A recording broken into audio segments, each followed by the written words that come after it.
Butun musulmon inson mana bu insonni gapirgan gaplarini vнимательно eshitinglar. O'zbekiston fuqarosi bo'lsangiz, vнимательно eshiting.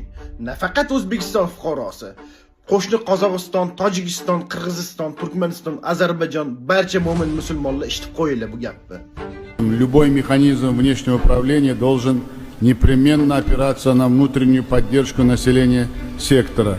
Скоординированные усилия всех сторон позволят обеспечить устойчивость постконфликтного процесса и создание условий для скорейшего восстановления Газы.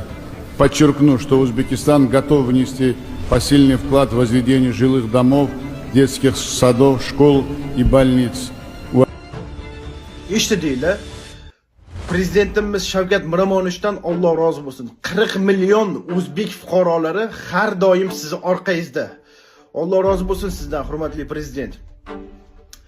G'azodagi yetim qolgan bolalarni g'am tashvishini chekib, biz O'zbekiston tayyormiz G'azo sektorida больница qurishga, maktablarni qurishga, shularga qanaqa yordam kerak bo'lsa biz yordam berishga tayyormiz dedilar. Mana haqiqiy prezident.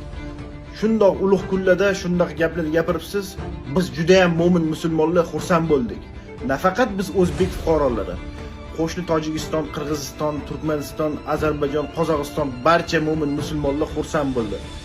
Men iltimos qilardim bu videoni butun dunyo ko'rishiga ozgina hissanglarni qo'shib bitta like bosib, O'zbekiston bayrog'ini kommentariyada maksimalli ko'p qilib yozib ketinglar.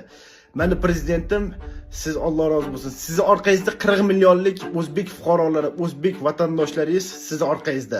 Hammanglardan Alloh rozi bo'lsin. Shundoq ulug' kunlarda shundoq zo'r so'zlar aytdilar. Prezidentimizdan minnatdorchilik bildiraman o'zimdan.